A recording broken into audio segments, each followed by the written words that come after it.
Trade is at the heart of Path of Exile 2's economy, and there is no in-game guide to explain trading, how to sell, how to buy, what's the etiquette, and mastering it can give you a massive edge in building your character.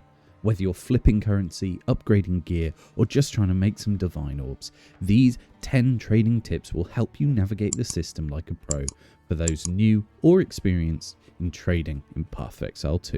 So let's dive in. Path of Exile 2 uses an official trade website that allows you to search for items based on filters, like their modifiers, or their item type, or the price that you're willing to go up to. Maybe that's, 10 exalted orbs as a maximum. You can search for these things in many, many different ways. Spend some time learning the different filters and how they work together to avoid some frustration. A few pro tips as an example. For one, most people are using fixes in this AND format. If you click on this little pencil, what I mean by AND is the fact that you can put them into stat groups. So right now, this is an AND format, meaning I'm looking for a piece of gear that has cold resistance, maximum life, and attack speed. But what if you don't want to search for it that way? What if you want to say, okay, I want all of these, but then I also do not want fire resistance, as an example. Or you can even do another stat group such as count, where you say, out of the different resistances, I want to have at least 2 of them with a minimum of 20 resistance. So when you do that search, it's going to look for at least 2 of these, assuming that these weren't there as well, of course. Using this little filter up the top is a great benefit to be able to tinker with how you search. Another little pro tip is to use the tilde key on your keyboard. I believe for some people it's up next to your 1, for some people it's down next to your enter, depending on where you are in the world. But your tilde key basically works like a wildcard, meaning that it's going to search for anything with the letters RES in, rather than just searching for it from the start. Let's say you're looking for cold, but you want cold resistance, cold damage. It will bring up anything with cold on it. Use that tilde key to your advantage because it will massively help. Get an understanding for the website, have a play around with it, understand how you can use it to look for gems, how you can use it to look for waystones, how you can use it to look for high energy shield rolls. There are a lot of different ways you can do it. Tip number 2, overlays. Now, I know what you're thinking, bringing another tool into the game isn't necessary. And you know what? It isn't. You don't need to have an overlay tool by any means. However, if you want to price match with ease and be able to trade from within the game, then using an overlay is the best way of doing it. And most top players and traders do use it. Now, there's a free one from Overwolf, which has a great overlay that allows you in-game to get a price check and manages your trades for you. Have you ever done a trade and you've got a very quick response saying, oh, thank you so-and-so for your trade? That was using the overlay because it speeds up the process greatly.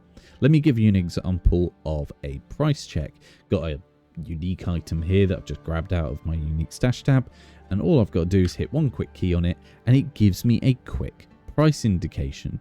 Now, this price indication will also be based off the actual stats on it, so we can see if we hold the key, we can see that the max attribute is actually 10, not 6 as an example. So okay, I want to search for this. If it had a max stat roll, I can press 10 and it gives me an idea of what that's worth. Just to give another example, a slightly more detailed item that's got different affixes because of corruption, it will still be able to give you an idea of what that's worth. Just going to stop the video very quickly here to say I appreciate all the love and support that everybody's been giving me the last few months since I've restarted this channel. And if you're enjoying this style of content, you like what you're seeing, please hit that like and subscribe button. Only 8.7% of people watching my videos are currently subscribed. And I'm getting large volumes of views, roughly 20,000 a month at the moment, which for someone of my size is pretty good. So I'd really appreciate the support in hitting that subscribe button. I'm trying to hit 1,000 subscribers this year so that I can spend more time with my children, and it would be very much appreciated. Please hit that like and subscribe. You can even search for items during the game. So if I hit this key, let's say I want another everlasting gaze, I can search for that particular item and actually search directly in the website. It's another way of price checking to get an idea of what's out there, but It's not ideal. I do suggest using the actual website directly for trades. However, this is a great price check tool. It's also fantastic for when people put trade requests into you, because when they do put a trade request into you, it will pop up in this little overlay down here, and you'll be able to see who they are, how long they've been waiting. You'll be able to have buttons that will allow you to respond quickly, such as once the trade is done, you can hit a quick button that just says, thanks, cheers, appreciate it, whatever. You can change it however you like, but it will speed up the process. I know that once you get used to it, it's massively helpful. It's worth saying I'm not a sponsor. By no means do you have to get the overlay. It is free. Check it out if you want. It's up to you. Tip number 3, learn the current economy. Similarly to my previous tip, before you start buying or selling, you need to understand what items and currencies are in demand. This knowledge helps you price your items appropriately. If you are using a loot filter, which I highly recommend, then you should know that certain items will be bold or more highlighted because they have a higher chance of having great value. Use the trade site to search for similar items and check their prices to avoid under or overpricing. Make sure that you're checking the highest possible rolls on items by holding the appropriate keybind, which gives more information on that particular item, so you know what the potential highest roll on that item is. It's very important because there are some items that are worth almost nothing unless they're a top roll, in which case they could be 10s, 20s, 30s divine orbs just because it's got a top roll. Knowing the market ensures you don't miss opportunities or waste your resources. So tip number 4, it links very heavily with my previous point. But what I want to talk about here is the best ways of going about that with ease. But a pro tip is to do what most do. Get yourselves a dump tab, or use one of your various tabs that you have, and simply by right clicking and making it public, set a negotiable price on the items and set whatever price threshold you like that you are willing to use your time to get. So if you're willing to sit there and get 1 exalts, then okay, set it at 1 exalt. But I suggest somewhere between 5 and 10, depending on how far you are. And then as you think that an item might have some value, dump it into that tab. If you immediately get messages about that item and you're getting multiples, it's probably worth something. Now, that means simply remove it from that tab and go check it out. This is not the most PC way of doing things, but a lot of people do this. So I highly recommend doing it as well.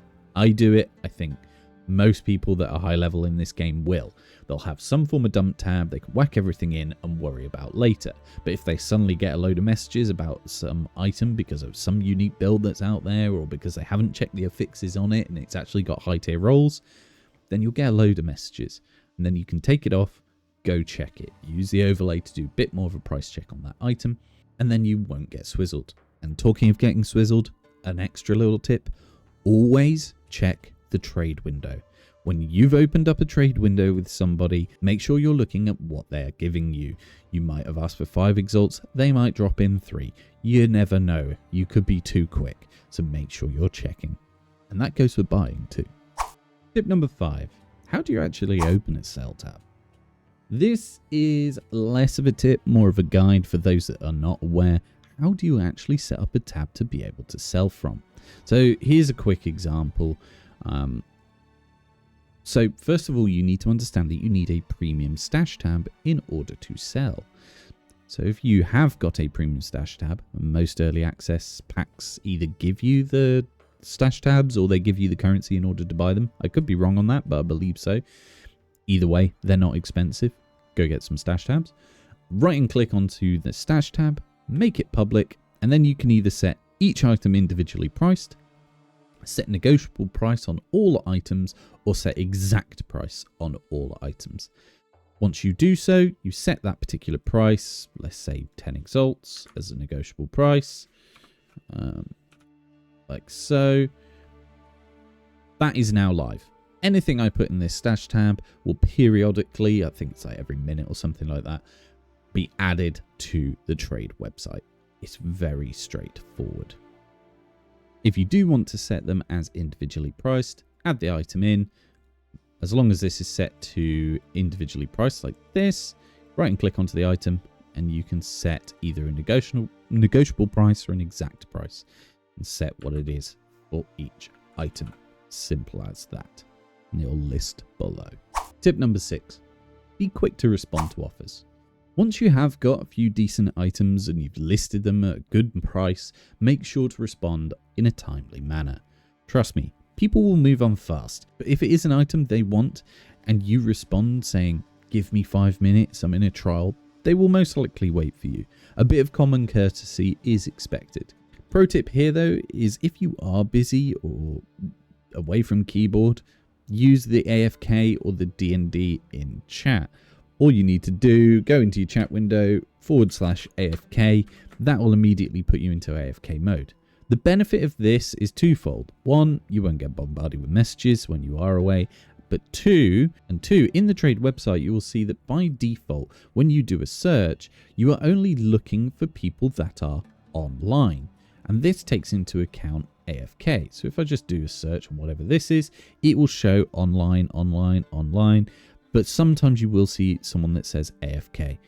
You are less likely to have those pop up if people have said they're AFK. When you do use the AFK as well, you can type AFK and then say, be right back. We'll reply to trades on return, as an example. Then anyone that does message will be met with that response. If you have just whacked a bunch of items up, it's possibly worth doing that if you walk away. Ignoring offers without explanation can frustrate buyers, and I'm sure you've been in the situation when you are trying to buy something and that happens. Just have some courtesy. Tip number 7, de facto etiquette.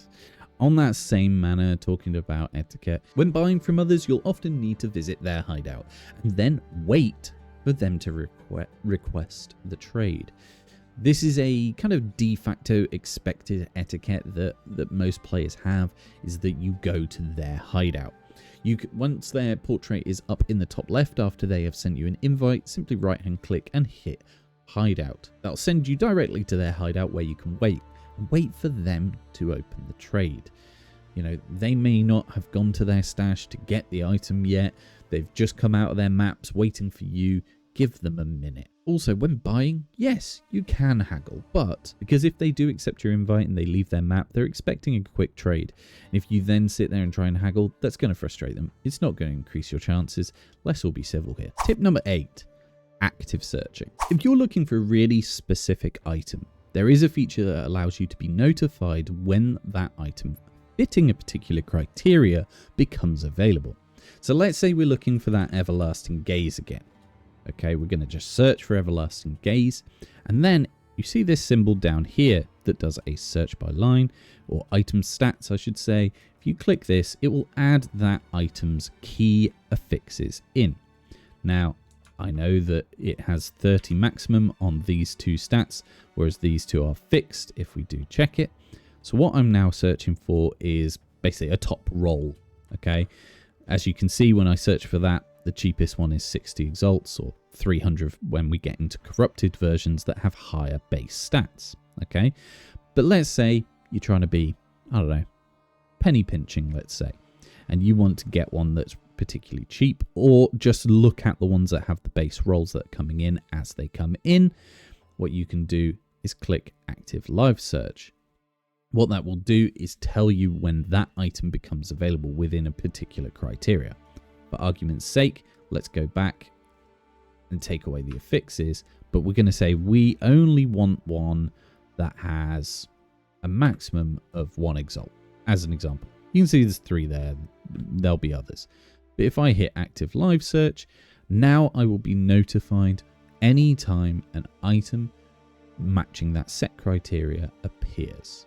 It's worth saying that when you have got this live feed on, which you can see going through now, you will need to have it open on another browser in the background, and you will hear the notification bell to let you know that another one has popped up.